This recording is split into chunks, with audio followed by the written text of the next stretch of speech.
At the billionaire's lost son, a heartbroken billionaire stood weeping before his son's casket. Then a homeless girl burst into the funeral, laughing and screaming, "Your son is alive!" Everyone froze in shock.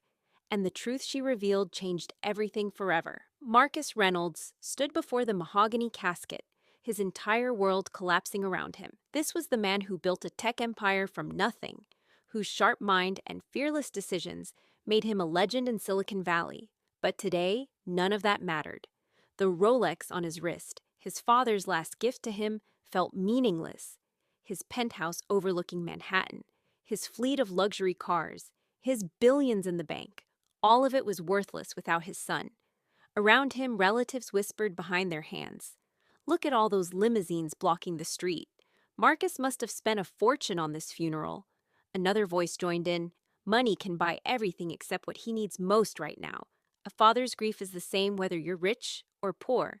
Someone else murmured, "Do you think losing Ethan will make him even colder than before? Or will it finally break him?" Marcus heard none of it. His mind had gone completely numb. For a moment, he thought about opening the casket one last time, just to see his son's face. But he stopped himself. That peaceful, lifeless image would only blur the memories of Ethan's bright smile and infectious laughter. Suddenly, commotion erupted at the funeral home entrance. A young woman pushed through the crowd. She had dark skin, wore simple clothes that had seen better days, but her face radiated an unusual confidence. Without hesitation, she moved forward. Someone tried to stop her, but she yanked her arm free and kept walking. Marcus barely noticed. But then her voice cut through the entire hall like a knife. "This child is not dead." The room went silent. Everyone stared, confused and angry. Who was this girl? How dare she say something so outrageous? Marcus's heart skipped a beat. Slowly, his eyes found her. His brow furrowed. "What did you say?" His voice trembled with a cold intensity. The girl looked directly into his eyes, unflinching. "This body in that casket isn't your son. Someone switched them. Ethan might still be alive." Chaos erupted. Relatives started muttering angrily. "Who is this girl? She's probably trying to con money out of a rich man." Another added, "This happens all the time with wealthy families. It's some kind of sick scam." But Marcus wasn't listening to them anymore. His focus locked entirely on this stranger. Her words sounded insane, but there was something about her that made him pause. "How would you know?" he asked, his voice low but hard. The girl took a deep breath. "I overheard some men talking.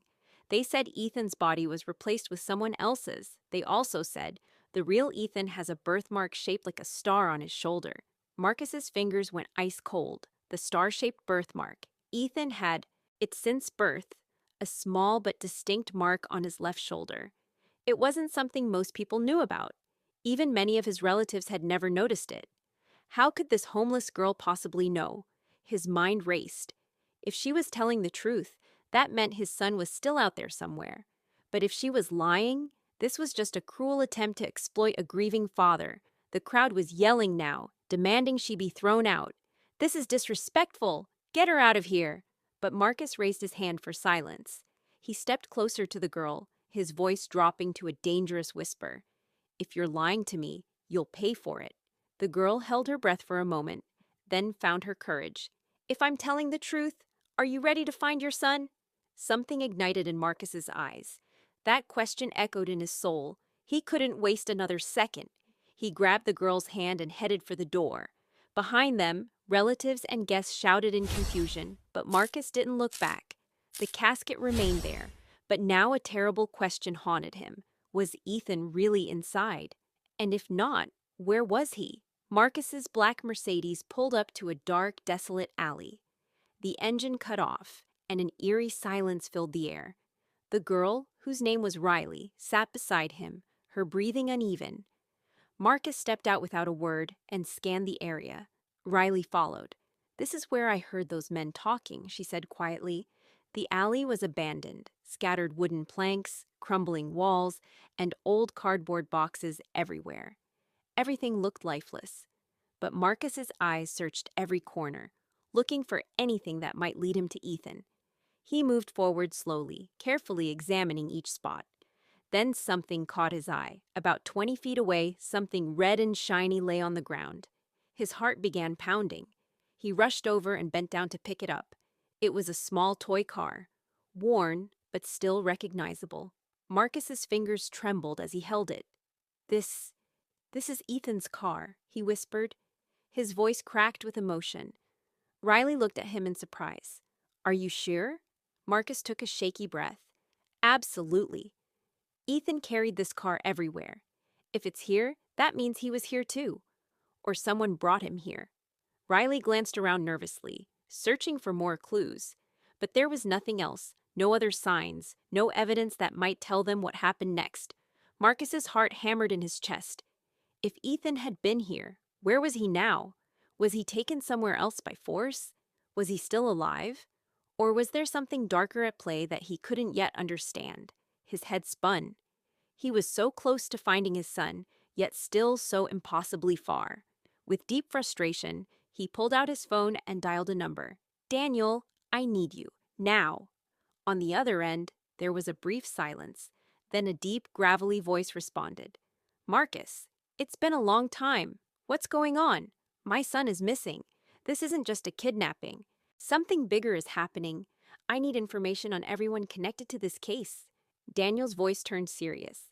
"I'll look into it, but you know how these things work. The deeper the truth, the more dangerous it gets. What seems obvious is usually just the surface. The real danger is what's hidden underneath. Be ready, because this search might take you places you never expected." Marcus hung up. A strange fear settled into his chest. For 3 days there was nothing. No leads, no clues. Then Daniel called back. "I found something," Daniel said, his tone grave. "Someone tried to erase all the information connected to Ethan's case. Names and data were deleted from files, like he never existed. But one name keeps appearing. Vincent." Marcus's breath caught. "Vincent? My brother?" "Yeah, I'm certain. Your younger brother Vincent is involved in this." Marcus's hands clenched into fists. The moment he hung up, he stormed out to his car and drove straight to Vincent's house without thinking. Vincent, a name tied to his childhood, but for years, an unspoken wall of resentment had stood between them. When their father's estate was divided, Vincent received very little while Marcus took control of the entire company. Vincent always felt he'd been cheated, that Marcus had left him behind. But could Vincent really sink so low as to harm his own nephew? Marcus pulled his sports car up to Vincent's house and charged inside. Vincent was sitting in his study, casually examining an expensive watch.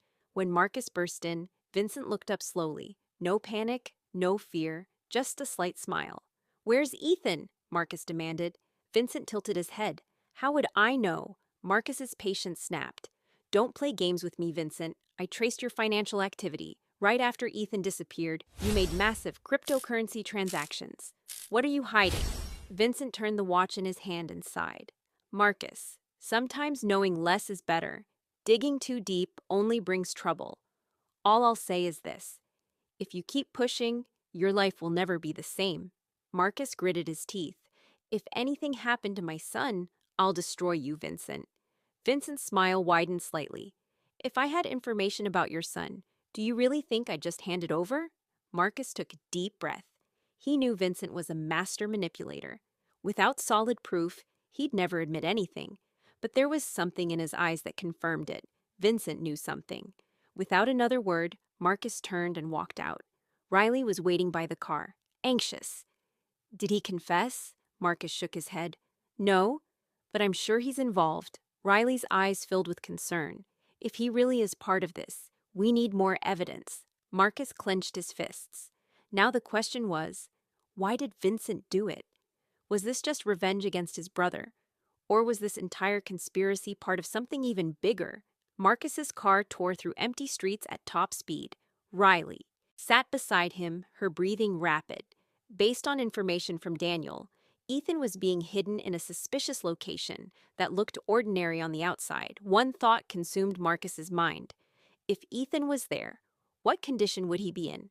And if he wasn't, where would they search next? At the end of the alley stood an old, run-down house.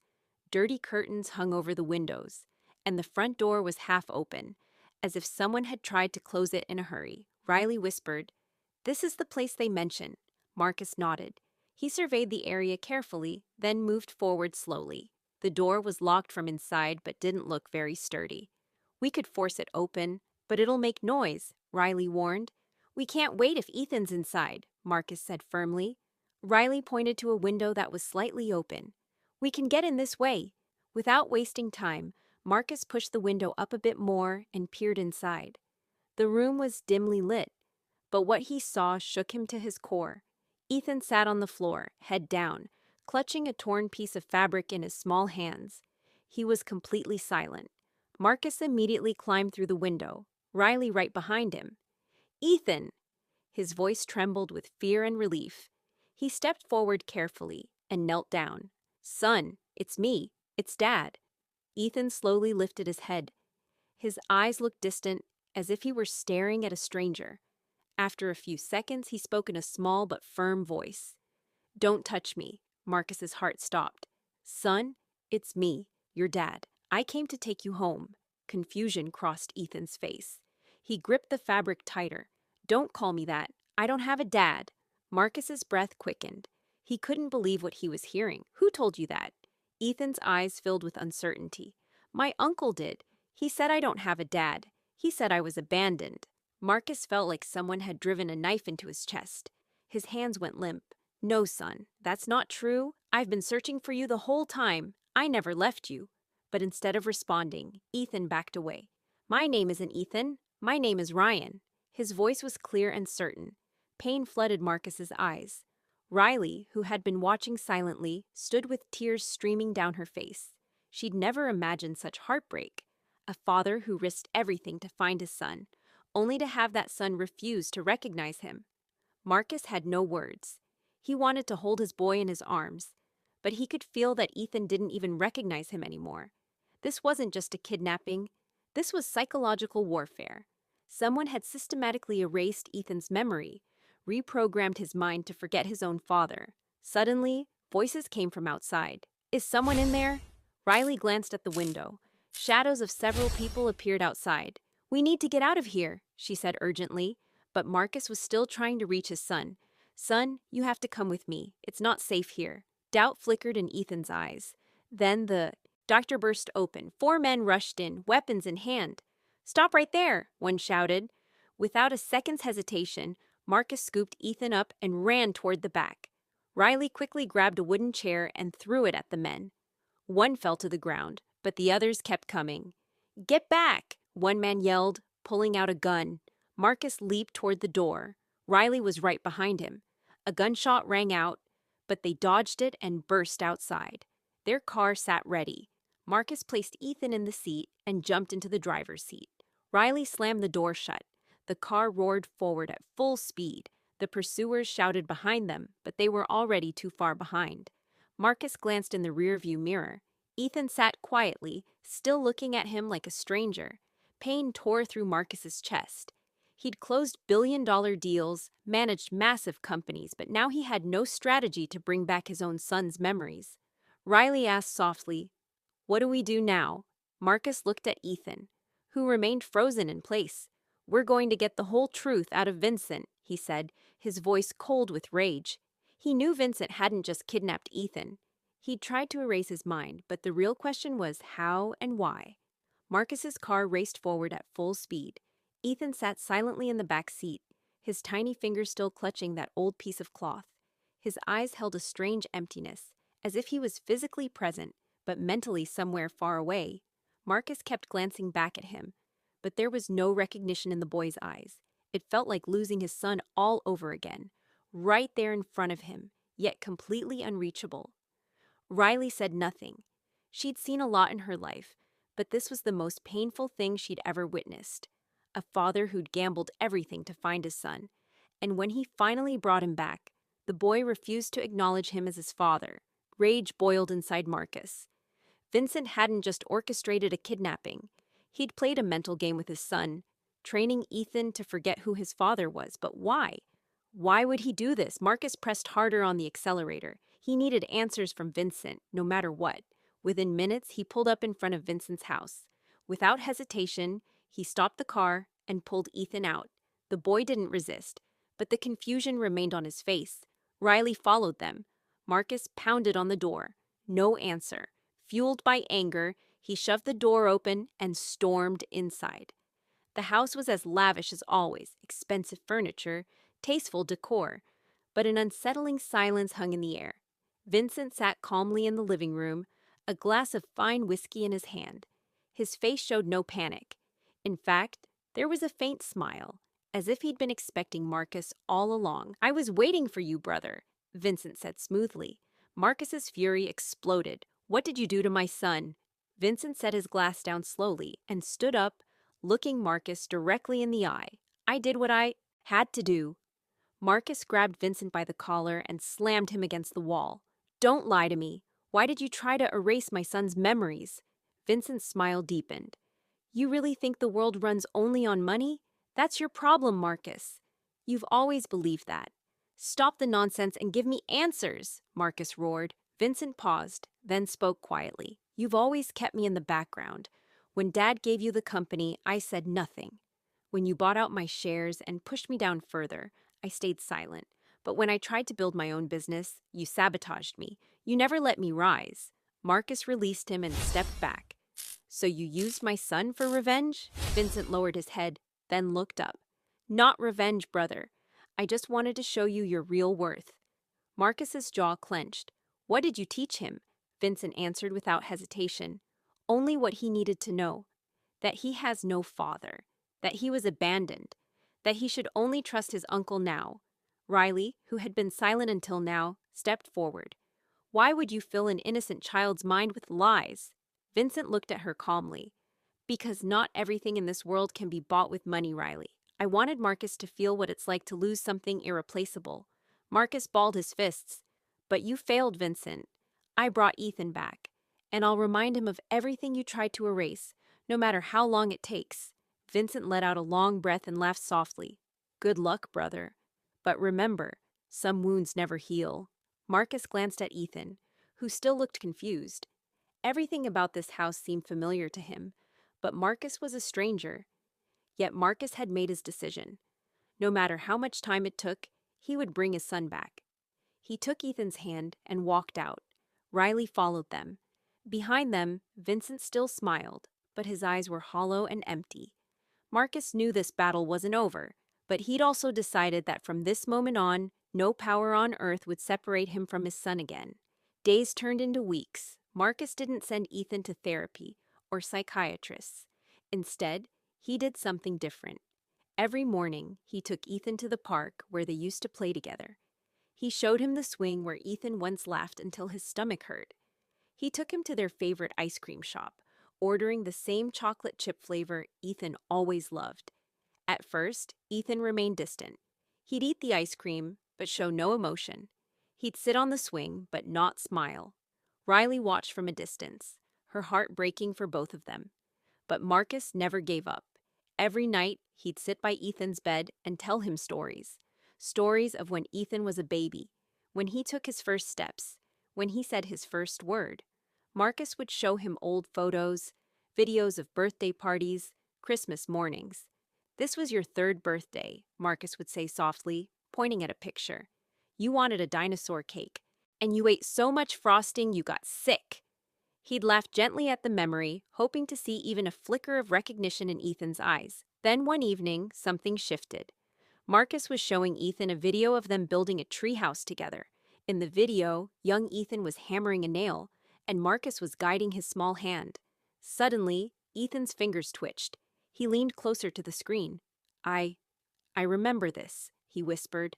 Marcus's heart nearly stopped. "You do?" Ethan's eyes filled with tears. "You helped me. You said I was strong enough to do it myself."